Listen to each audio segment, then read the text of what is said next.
Bismillahirrahmanirrahim. Assalamualaikum warahmatullahi wabarakatuh. Jumpa lagi di channel YouTube Rivanista. Masih di sudut edukasi belajar mudah dan menyenangkan. Bagaimana kabar adik-adik sekalian, khususnya siswa-siswi kelas 4? Semoga hari ini kita semua dalam keadaan sehat ya, karena dengan kondisi yang sehat tentunya kita bisa melakukan berbagai kegiatan yang kita inginkan.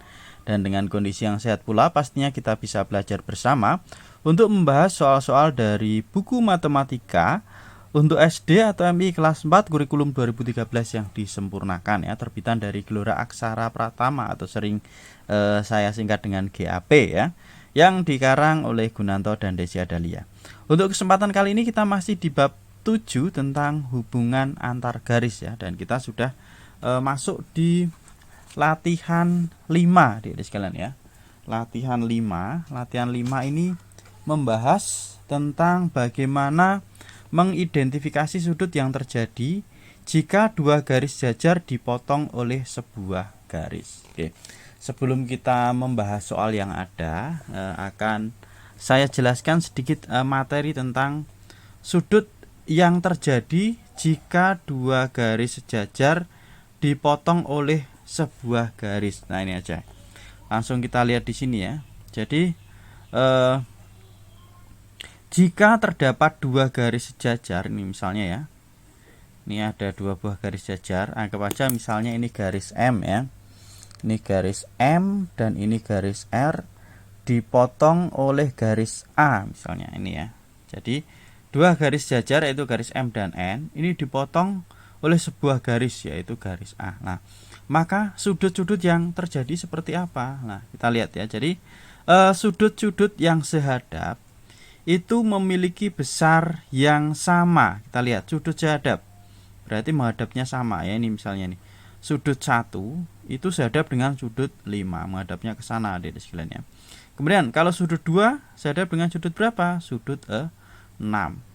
Kemudian selanjutnya sudut 3 menghadapnya ke sana, kira-kira sehadap dengan sudut 7 ya. Kemudian yang terakhir sudut 4 ini sehadap dengan sudut 8. Ini namanya sudut-sudut yang sehadap. Nah, besarnya sama. Kita lihat di sini ya. Seperti yang sudah saya jelaskan tadi, sudut 1 sama dengan sudut 5 ya. Oke, selain sudut sehadap ada juga yang dinamakan sudut bertolak belakang. Bertolak belakang, bahasa Jawanya ungkur-ungkuran ya. Jadi di sini sama sini misalnya. Ini sudut 1 itu bertolak belakang dengan sudut 3. Nah, ini ya. Nah, besar sudutnya juga sama ya. Jadi sudut yang bertolak belakang atau saling bertolak belakang itu nilainya sama. Ini sudut 1 dengan sudut 3 ini saling bertolak belakang. Kemudian kalau sudut 2 bertolak belakang dengan sudut 4. Sudut 5 bertolak belakang dengan sudut 7 dan sudut 6 bertolak belakang dengan sudut 8. Jadi kalau misalnya sudut 5 ini besarnya 100 derajat, maka sudut 7 juga 100 derajat karena besarnya sama. Nah, sebenarnya tidak hanya sudut sehadap dan sudut bertolak belakang, ada juga yang dinamakan sudut dalam berseberangan dan sudut luar berseberangan. Apa itu sudut dalam berseberangan? Nah, jadi kita lihat di sini ya.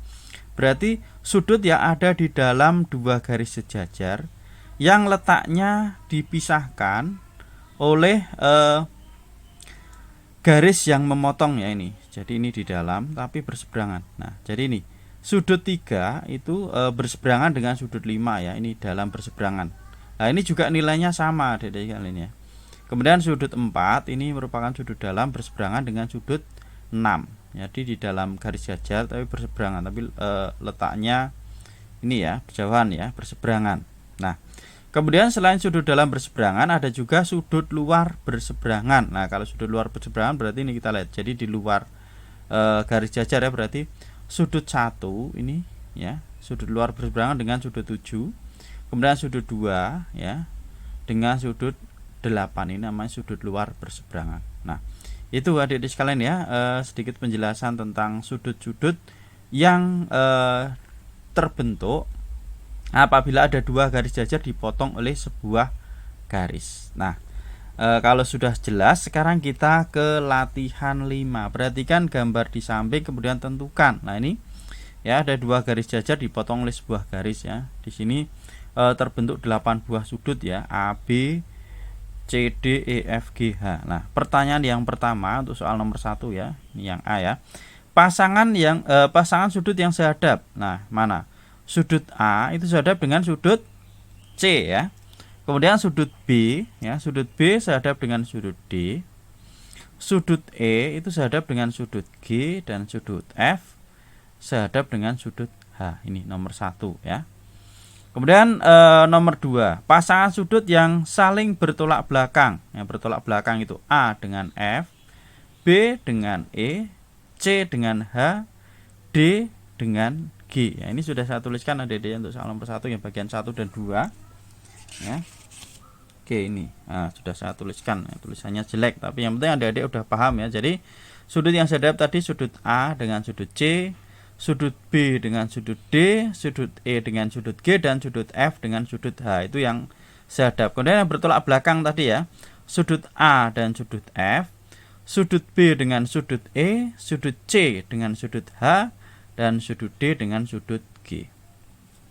Kita lanjut ke soal nomor 3 ya. Soal nomor 3 adik-adik sekalian. Ini ya, satu yang ketiga. Sudut yang sehadap dengan sudut B, kita lihat ya. Sudut yang sehadap dengan sudut B itu sudut apa? Oke. Sudut B mana? Nah, ini berarti yang menghadap ke sana, sehadap dengan sudut B yaitu sudut D adik sekalian ya. Jadi jawabannya adalah sudut D. Saya tuliskan di sini aja. Sudut D. Kemudian yang keempat, sudut yang besarnya sama dengan sudut D. Besarnya sama dengan sudut D. Nah, ini yang besarnya sama dengan sudut D ya. Sudut G bisa karena bertolak belakang. Selain itu, sudut B juga bisa karena sehadap. Jadi sudut yang sehadap tadi besarnya sama, sudut yang bertolak belakang juga besarnya sama. Maka jawabannya adalah sudut B dan sudut G ya. Sudut B kemudian sudut G. Nah, ada lagi ya.